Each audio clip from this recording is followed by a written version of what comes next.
Hello guys, welcome to Tech Tricks tutorial. In today's video, I will show you how to solve the issue of waiting for this message on WhatsApp.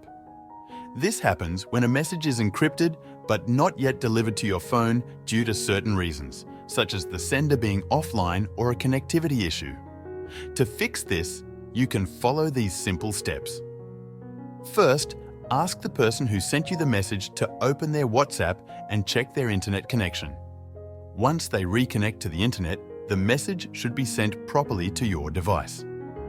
If the problem persists, ensure your WhatsApp app is updated. Open the Play Store or App Store, search for WhatsApp, and check for any updates. Keeping the app updated ensures that all features and fixes are up to date.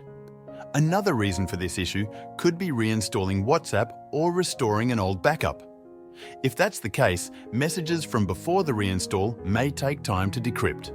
If none of these work, make sure both you and the sender have a stable internet connection and try restarting your device. That's all for this tutorial.